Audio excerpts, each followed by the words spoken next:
Blessings, beloveds. Welcome back. Anastasia, Cosmic Astrologer. Going to talk about the new moon in Gemini that's coming up in a couple of days' time. So it will be on the 22nd and 23rd of May, depending on where you are on the planet. So this particular new moon in Gemini holds some very interesting, to use a very Gemini word, uh, components. And I'm going to give some considerations both from an esoteric and an exoteric perspective, which I usually like to do. And I feel that it's even more important with this particular new moon because esoterically, Venus is the ruler of Gemini, and Venus is in Gemini currently, retrograde, forming a square to Neptune and a square to Mercury. Mercury is in Gemini as well. So exoterically, this new moon is ruled by Mercury because Mercury is the ruler of Gemini in exoteric astrology. And in esoteric astrology, Venus is the ruler of Gemini, and they just happen to be conjunct, meaning side by side, close together in the heavens during this new moon. So that's pretty interesting to me. I don't think that that's a coincidence as such. And I think the challenging component with this new moon, there are a few challenges which I'll unpack each component one at a time. But just straight off the bat, I think the challenging component with this new moon is going to be the sense of extreme curiosity in all the diversity that's available versus grounding the mental conceptual sphere actually into the heart so that we can get closer to what we could say is the mind of God. Okay, Gemini in esoteric astrology is ruled by Venus, as I said, and Venus in esoteric astrology correlates to ray number 5, and ray number 5 is the mind of God. So in esoteric astrology, Venus functions in a way where through Gemini, she's able to experience the polarities and the duality that exists here on this earth plane. And she's able to bring harmony and bring balance into all relationships. And in fact, Venus, on an esoteric level, particularly through Gemini, she is seeking to understand and experience the spiritual component of any relationship. So that's what she's trying to do. So she's identifying the world of opposites, which is Gemini, and she's synthesizing it and bringing it in a harmonious way, bringing it all together so that it blends and it's synthesized basically. Whereas Mercury, being the ruler of Gemini, is not, it's, first of all, Gemini is a masculine sign, so it actually pushes out, expresses out. Mercury is the trickster, is many things actually, but Mercury is the function that connects to our left brain that basically wants to classify everything. It identifies everything that it sees or understands from the left brain level, and then it gives it a definition or a classification. So for example, a table is a table because we've named it a table. A table is just an object. It's just dense energy actually, but we don't call it an object of dense energy. We call it a table. That's called a classification. That's the function of Mercury. So Mercury enables us to objectively examine our world, our environment, and identify the chair from the table to the kitchen to the bathroom, etc., just to use a very basic analogy. And that's important to understand because Gemini is not, or Mercury is not seeking to find the truth and the meaning in things. Rather, it's seeking to understand and to categorize its environment as it observes it. Although Gemini is a very subjective sign, as all the early signs in the zodiac are. So there's a few layers here, and what I'll do is I'll just I'll bring up the new moon chart. We can just explore that together. There's some really nice aspects, and then there's some challenging aspects that happen to be happening around this new moon. And I think where I want to start, which correlates to the Venus retrograde cycle, Venus is extremely prominent uh, in the presence of this new moon because she is in the same sign as the new moon and she's retrograde. And as I've mentioned in my previous video, that I did a video on Venus retrograde at the moment. Just one thing that I'd like to bring forth that I don't think I did in that video is Venus goes retrograde every 534 days, something like that. So every couple of years. So the last retrograde cycle was in Scorpio. And the current Venus retrograde, which is going to form the Venus star point in Gemini, that can be a very powerful. This can be a very powerful retrograde cycle, especially if you were born under a Venus Gemini star point, which I actually was, and it's so mysterious and uncanny and so meaningful as well how things unfold in our life. So the Venus Gemini star point, which is what I was born under, and we're about to um, meet that Venus Gemini star point again, which basically it happens every 4 years. It's a whole cycle of an 8-year period with Venus, but every 4 years she'll come back to that same Venus star point. And before Venus went retrograde, before I even came to being completely aware of my own Venus star point, everything around me started to become very Venus-like. I mean, I have a very strong Venus natal anyway, so my life is very Venusian on all levels, Venus. But what happened was I've signed up for a couple of like a masterclass in some Venus stuff, Venus star point stuff. I bought some extra books on Venus material. I signed up for another course where another astrologer that I'm very fond of and respect a great deal, Mark Jones, an evolutionary astrologer and a therapist. And because I'm a therapist and an astrologer as well, I can really understand where he's coming from. So he did a presentation recently on Venus in the birth chart when it's aspecting the nodes.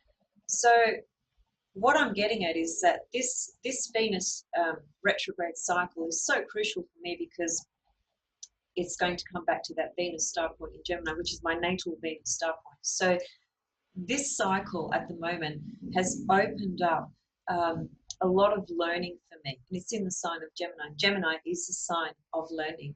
It's about tuning into and engaging with lots of different information and learning, obviously relative to what you're interested in, right? So I've had all these Venus learning components just come flooding into my life without consciously sort of planning it. It all just kind of fell into place, and things usually do for me on those levels. And then I've had relationship things kind of come into my life in some unusual ways. So very Venus time for me on that level. And I'm sharing that personal and sort of little experience with you guys because if you do have a Venus star point in Gemini, and a lot of people on the planet do, this might just be a really super significant Venus retrograde cycle for you in the sign of Gemini. Now, the last time Venus was retrograde in the sign of Gemini was 8 years ago, right? Just in 2012. It was actually June 5th, 2012. So that too is an important point, because if you track back to 2012 and reflect on what was going on in your life then, whether it's through things you've written down and things you've posted on social media, I don't know, whatever. Maybe you keep a diary, and of course, whatever you've retained in your memory as well. This could be a really important process for you to just reflect back to 2012 and see what was going on in your life at that time. You will definitely find correlations to what's taking place at the moment. In addition to that, 4 years ago, when Venus was in Gemini again, going direct, forming a conjunction to the Sun, which is that midpoint, right? So you can think about what was happening 4 years ago as well. So just track it back as an 8-year cycle, and coming into the cycle again at the moment, in addition to thinking about what happened with retrograde Venus a couple of years ago when it was in Scorpio. So there's a few things to consider. And if you're not an astrologer, that's not going to be an easy process to navigate your way through. But some of you that watch my material, I know, are very advanced in your abilities. So I just thought I'd make these comments for those of you that are interested in exploring this yourself. And of course, it is something that I can do for you if you want to come to me for a reading. Okay, so Gemini, diversity, curiosity, learning, left brain, short-term memory, opinions, lies, liars, siblings, ever-changing, duality. It's a mutable sign, masculine, correlates to the left brain, as I said. It correlates to the world of communication, written or spoken word. Did I mention siblings? If I didn't, I just want to make a point on that. The siblings component is very interesting, particularly because Venus is retrograde in Gemini as well at the moment. So this cycle too can be bringing into prominence some matters with perhaps a sibling that you have, or siblings. If you're born under a Venus Gemini star point, the matter of siblings is really crucial in your life, and that happens to be fundamentally true for me. I've got 2 siblings, and the relationships I have to both of them are completely different. It's like black and white.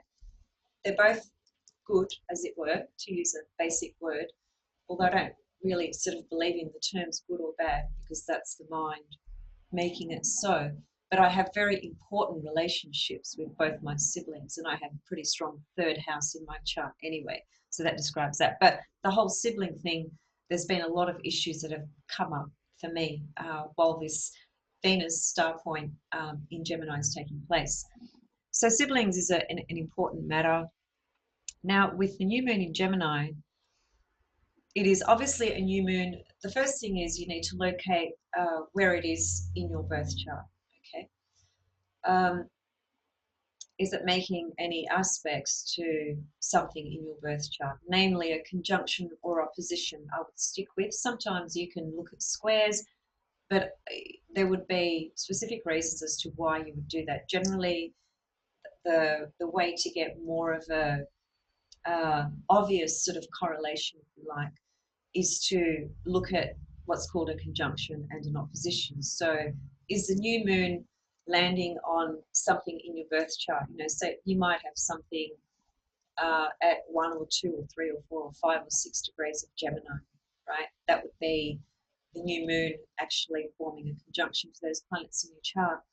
Do you have planets at 1, 2, 3, 4, 5, 6 degrees of Sagittarius, and the new moon is opposite those planets? So that's an important point to consider. So the new moon is always, as we are aware, it's the beginning of a new lunation cycle, and this lunation cycle will see us through for the next 4 weeks.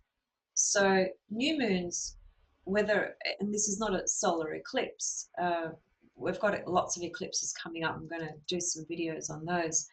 But new moons are extremely powerful times, obviously, to plant a seed for something very specific that you wish to manifest in your life.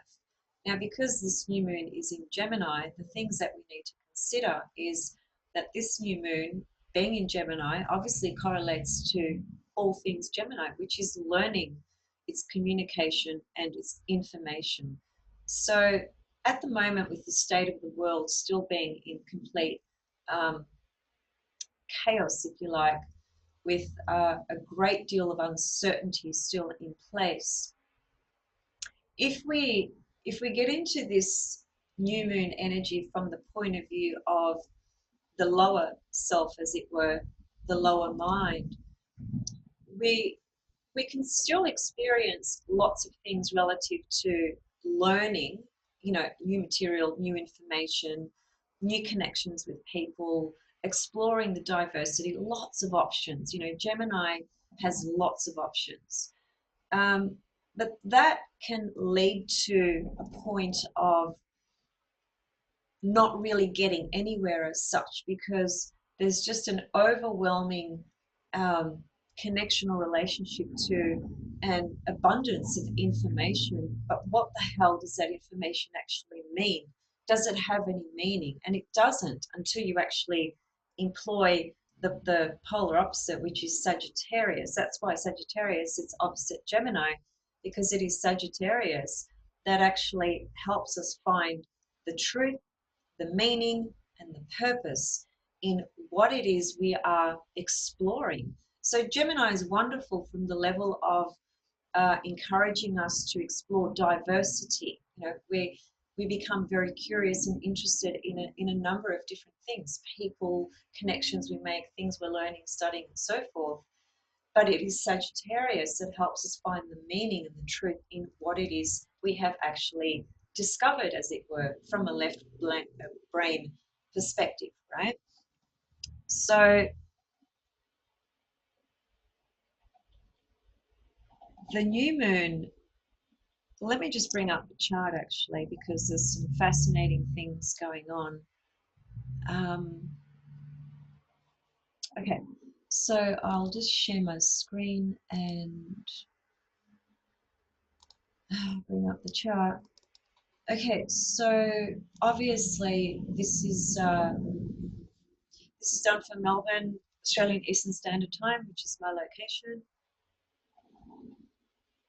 and therefore it is on the 23rd of May at 3:39 a.m. in the morning, Australian Eastern Standard Time.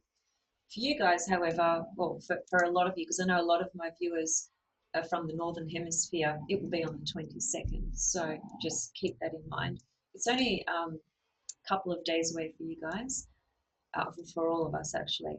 So one thing I think that can be so important with this new moon, with a new moon, right, it is always the case that we don't know what's going to be born out of it, right? There are numerous possibilities, and especially with a new moon in Gemini. Gemini is all about possibilities. It's the absolute curious level of wanting a little bit of everything in terms of knowledge, information, connections, right? Mental connections I'm talking about, not heart connections, mental connections. And again, if we find ourselves being drawn and attracted to a diversity of information, that's okay.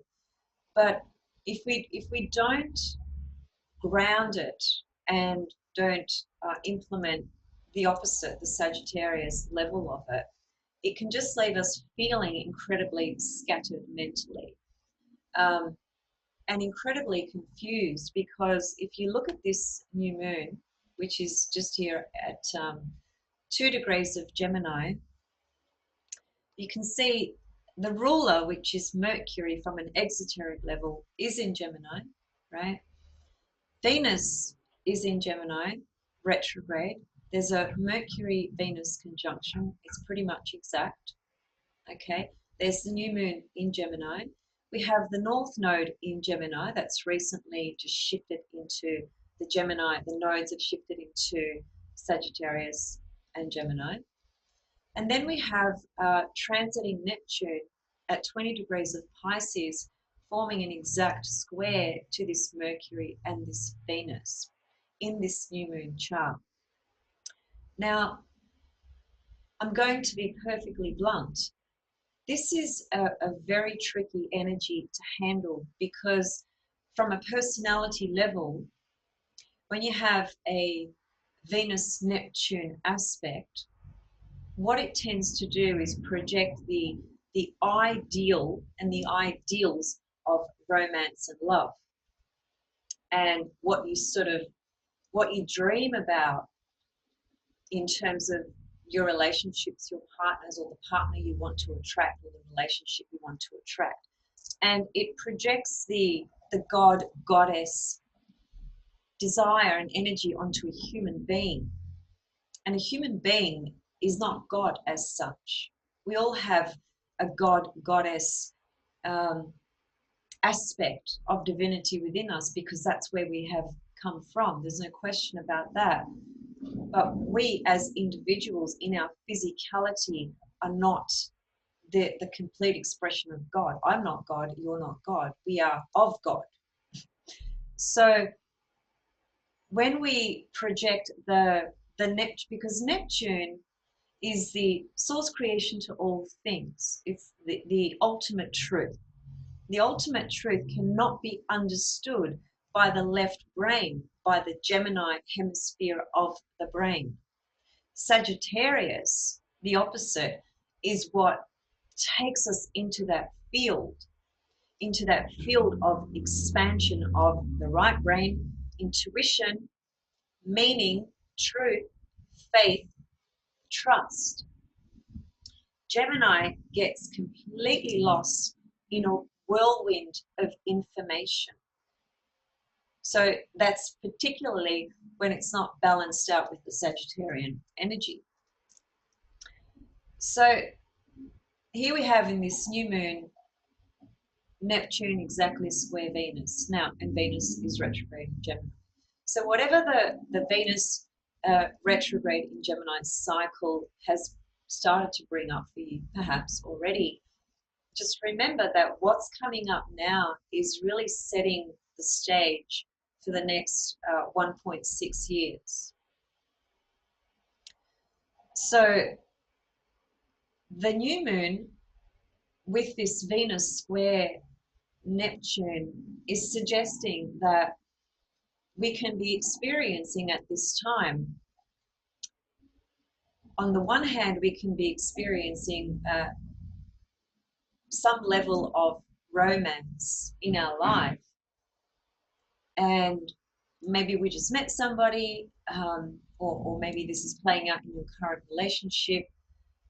Because Neptune is the divine source creation to all things, when it is filtered through the personality, as I said, it gets projected onto the other human being, as the other human being being the goddess you've been looking for, the god you've been looking for.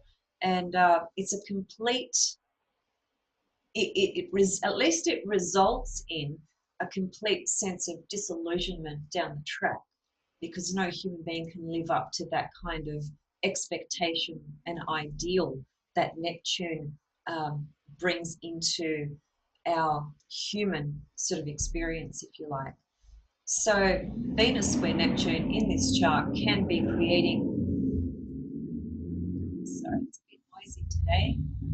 I much preferred it when everything was in lockdown, in my opinion. You can be going through a period where on the one hand you're feeling this incredible sense of love or romance, with somebody in your life. And on the other hand, you can also be experiencing a great sense of confusion about it. And it's really hard to figure out what it is, what's actually really going on. And I think this is a very important point, because this is, if this is something you are going through in your life, you the best way to handle it is to, as best as you can, take a step back and obviously try to find a middle ground and an objective perspective. It's very difficult to be objective with Mercury square Neptune and Venus square Neptune, right? The other thing is this, that Mercury Venus conjunction in this new moon chart, that unto itself is an incredibly powerful conjunction for many reasons. And one reason is because Venus and Mercury together, it's basically this whole energy of this new moon is creating this mental focus on relationships, Venus, love, also finances and things like that can come into it too. But really at the crux of it, Venus is the goddess of sensual delights and pleasures.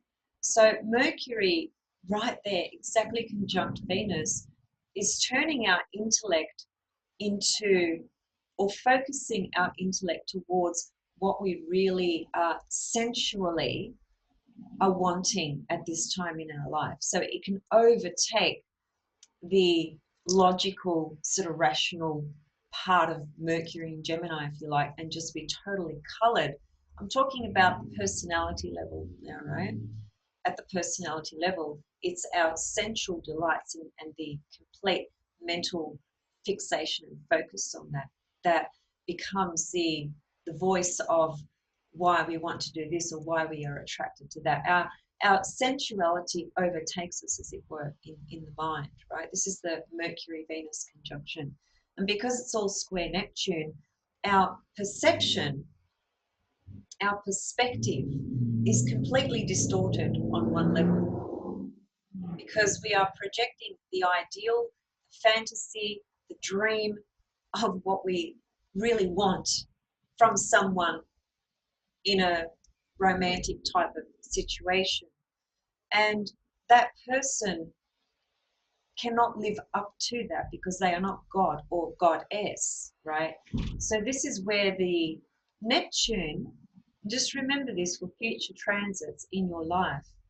Neptune is the planet that, when it gets projected through the personality, which is wanting the dream and the ideal out of something or someone, which is a huge expectation to hook onto somebody, and the person usually cannot meet that. So subsequently what comes up is disappointment. Disappointment is one of the best words for Neptune that you won't really read anywhere, but it is that experience, because our hearts longed for this particular person, relationship, situation to be something that it turns out not to be that at all. And this is where we have to employ the objective component of our brain and our right brain as well to basically step back, you know, and be aware of what we might be projecting, you know, onto a person, a relationship, or a situation, which is total fantasy and idealistic, right? I know it's beautiful, you know, it's so beautiful, it feels great. There's nothing more intoxicating than, you know, the Venus Neptune combination of energy, which evokes this incredible sense of a spiritual divine love being infused through you, right? And it's blissful. It's like taking drugs. Neptune rules drugs. So it's a hypnotic, intoxicating type of experience, which, as I said, if we're not realistic and practical about the reality of the person, the situation, the conditions, the expectations, and the ideals, we are just going to be left feeling heartbroken and disappointed. And this is very important in terms of this new moon, because relationship matters, which are one of the primary components in every single person's life. Life is relationships. whether you are in one or not, in terms of a personal, intimate one, we are always relating. We live in a world of duality and polarities, and we are constantly relating to everything around us and everyone that comes into our sphere of experience, right? So just have a think about that with regards to where this new moon lands in your chart and what sort of intentions you have that you want to set forth. Um, and my suggestion would be try not to get too lost in the, in the diversity of information that's available, because there is so much available in so many ways on so many streams. And I'm just concerned about this Mercury Neptune, because Mercury Neptune uh, can be totally missing the mark with your mental analysis and perception on a piece of information that either you've been given or you're seeking out yourself. There can be a lot of confusion, and then what can subsequently take place as well is that you feel that the person lied to you, they deceived you. And that may very well be the case. It may be that somebody consciously or intentionally does that, but it usually is not that. It usually is just what you perceived and what you've projected onto that other person. They can't fit into that. So then when that aspect fades away and pulls back, and you start to get a clearer sort of view of where you really are actually standing right now, you're left feeling quite disappointed, disillusioned. You feel someone's lied to you or things like that. So again, new moon, Gemini, planting seeds. What is the information? What is the learning that would be most beneficial to you in your life at the moment? And to really activate that and to really get the correct alignment and answer, you have to go into the heart space. Now, esoterically, Venus being the ruler of Gemini, as I said at the beginning, Venus in Gemini enables this process to take place where the polarity of everything that exists in the world can be synthesized through Venus, right? Because Venus is the principle of attraction. She's a magnetic force. She attracts. So Venus is going to fuse and attract the polarities and bring them into some kind of synthesis. Through what? Through the mind of God, because Venus correlates to ray number 5. Ray number 5 is the mind of God. So the mind of God, in other words, is totally projected into us or instilled within us, or when we connect to it. The mind of God is pure love. It's not, I love you because of this, I don't love you because of that. That is conditional human expression of love. But the mind of God, which is purely and simply love, doesn't have those sorts of judgments, right? So my point is that if we can activate this new moon in Gemini from both the left and the right brains, Gemini and Sag, the Gemini is the seeking of learning, the wanting of information, knowledge, understanding to a certain extent. And the Sagittarius is what takes us out into the expansion.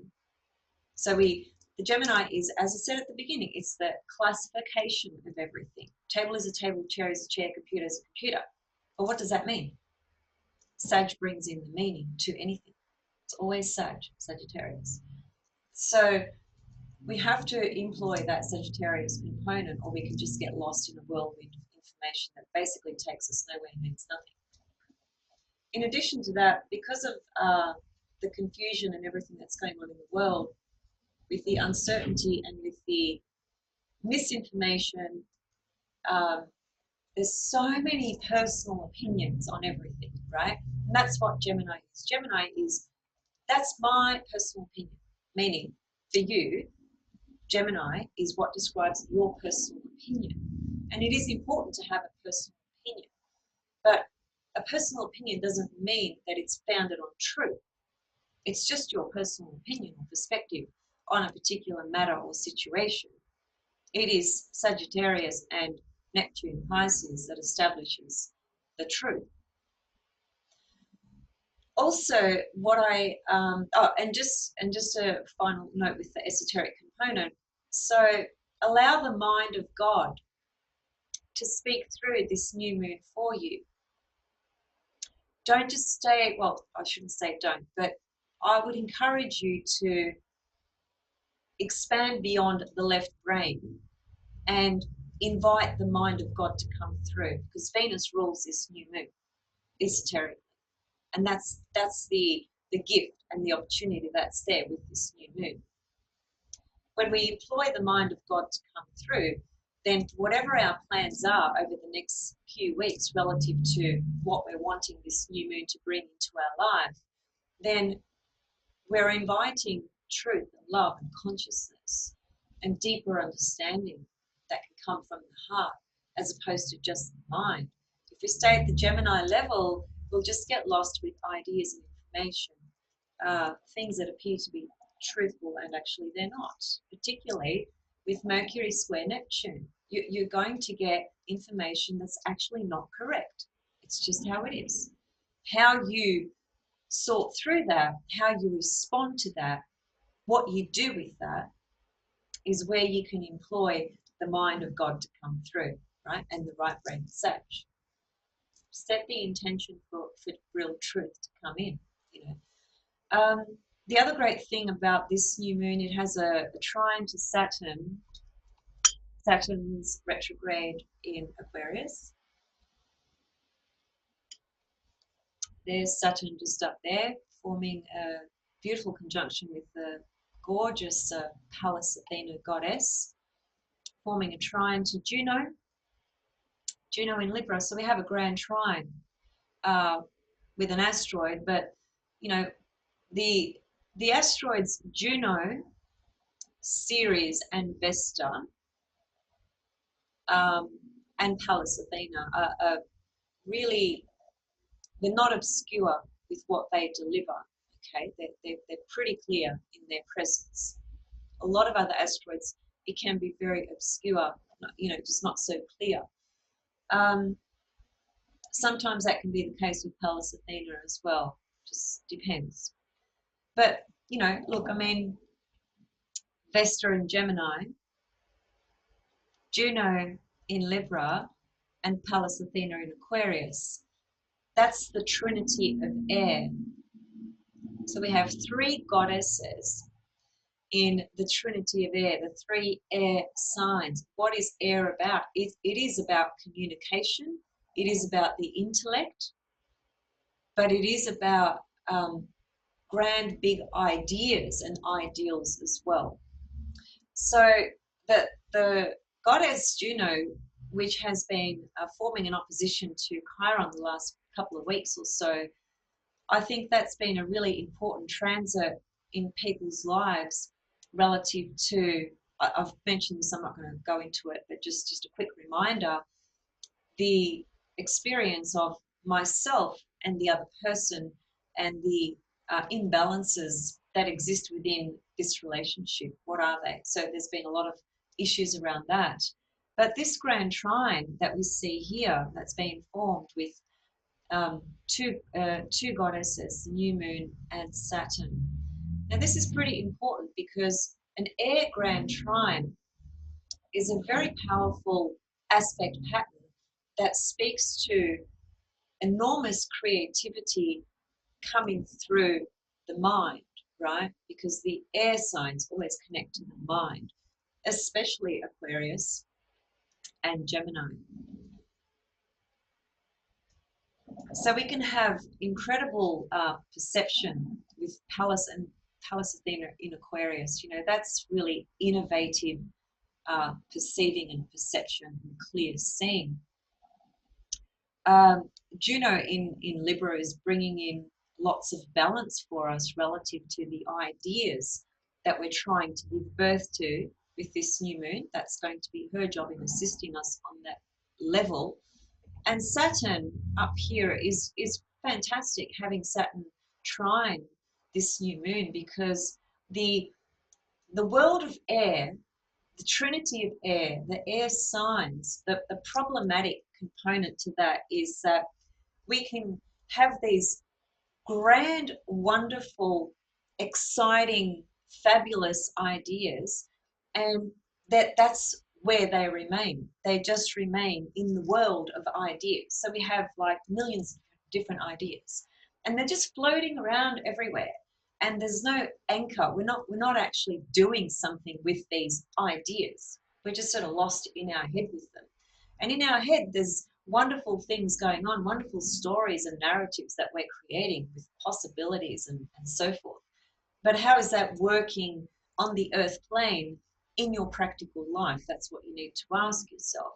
And this trine from Saturn is really actually giving us the gift of enabling us to ground these big ideas that we have, whatever they may be, in our personal lives. So it's about the practical, disciplined, structured application approach, which is Saturn's frequency in the implementation of all our grand ideas at where we are in, within our life context at the moment, and what we're wishing to proceed forward with, or expand on, or begin for that matter, because this is a new moon, so it's new beginnings. So that's a really wonderful help there.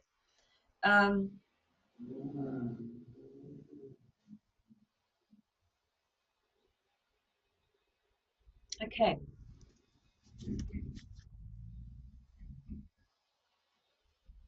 Just want to make sure that I touched on everything.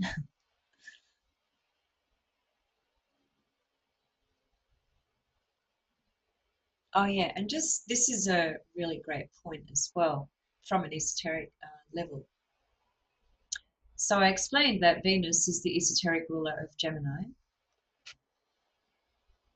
and I explained that Venus is the planet that correlates to ray number 5, which is the mind of God, which is about love. Now, isn't it interesting that ray number 5 is ruled by Venus, and it's ray number 5 is the mind of God. So why is it Venus that's there? That's a clue into letting us know that the mind of God is all about love, Venus. It's not Mars that's there. It's not an angry God. It's a God of love, the highest form of pure love. And the sign Gemini, interestingly enough, correlates to ray number 2. Let me just double check that. Yes, that's right. Yes. Gemini itself, in esoteric astrology, what happens is 3 signs are ascribed to a particular planet. And then you have the 7 rays. So there's so many layers. I had a question by a viewer on one of my esoteric videos, and I think what I will do very soon is I just want to do a basic introduction to what is esoteric astrology, what are the 7 rays, how do you figure that out? What's your personality ray? What's your soul ray? What's your astral ray? What's your mental ray? What's the physical body ray? Because we have all these different rays. It's so complex, and ideally I'd love to teach a course in it down the track. But because I have decided to present some some of these teachings, I want people to not feel confused. I want people to just have a basic sort of understanding and to be able to distinguish between exoteric and esoteric. So I will do an introduction to what I just said. Okay. So ray number 2, which is the ray of love, wisdom, and is ruled by the Sun and Jupiter, correlates to the archetype Gemini. So we have a sort of, well, a double signature of the infusion of love relative to esoteric understanding, because Venus rules the new moon, Gemini, planet of love. Gemini correlates to ray number 2, which is love, wisdom. So it's a double signature of the infusion of God's love being poured through. And if we want to open ourselves to that, we can, because the energy is right there. So I think that's where I will leave it. Those are my reflections. I hope that they are useful for you. Let me just have a quick scan.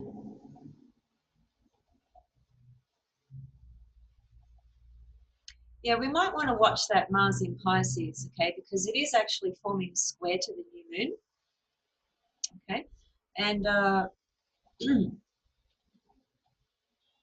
square aspect is a very active, dynamic energy. So Mars is trying to express, its frequency through this new moon, and it is in Pisces. And Mars in Pisces is a really weird, strange, unusual type of Mars, and I don't mean that in a negative way at all, right? It's just very simply what you need to understand is that Mars is the body that correlates to action, assertiveness, being direct, your personal desires. And here we have it in the sign of Pisces.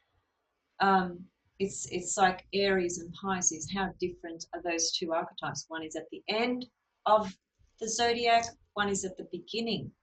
One is about action, impulse, instincts, and the other is about surrender and letting go. So it's a very unusual energy, right? Because it's forming a square to this new moon, that might create some kind of situation that unfolds over the next 4 weeks that could bring in action that is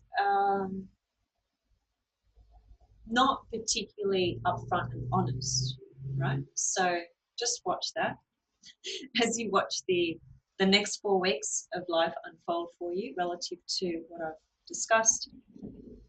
And I'll leave it there, and I'll see you guys very, very soon. I've got so much to do relative to videos and things like that, and it's the time factor. There's not enough hours in the day for me to do all the things that I actually really want to do, because I work with clients, I create these videos, I have a personal life where I like to exercise, do my yoga, do my meditation, eat, whatever. I also do some research and study myself. I consider myself to be a student of astrology for eternity. So there's always learning going on. There's just not enough time in the day. But anyway, we're in incredible times. So just have a think about all that, and leave your comments and questions below.